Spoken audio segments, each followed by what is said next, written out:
Allah ya ƙara kawo mana ci gaba a ƙaramar hukumar Garko.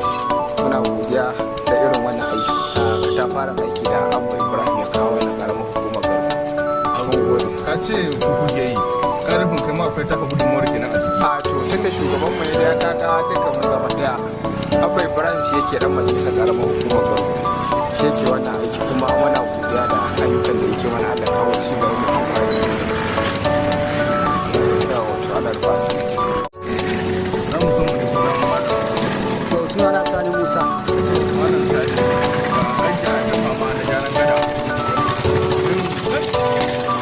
Wani kalubale kuka fuskanta kafin wannan gyara?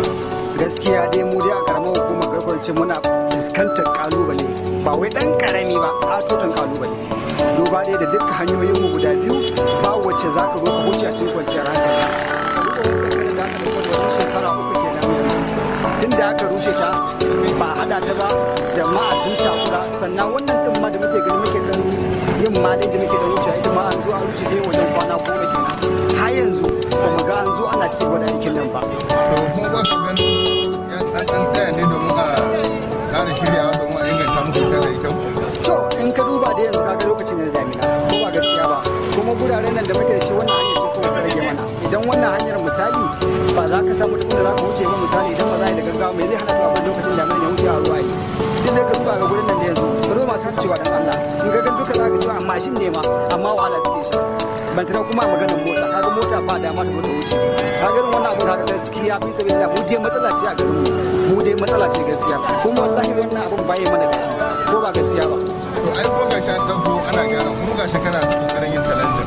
To ai ba wai an dauko za a yi gyaran ba yau da fara gyaran ina jin yau kwana wajen 10 kuma an ce ba za ta wuce kwana 8 ma ke so a hada ta gaba ɗaya. To kaga wani ba karamar matsala ba ce ko ba gaskiya ba har yanzu tun da aka zo aka yi wannan wawa kekin ramin nan ko ba ga wani ba abin da aka yi ba yau wajen kwana 10 kenan sha wani abu. Ka duba ka gani idan ka ce to misali wani abu ne kuma kullum damina ce kuma ruwa yake yi wurin nan kare haƙƙewa yake yi to ya za mu yi kenan ya za mu yi.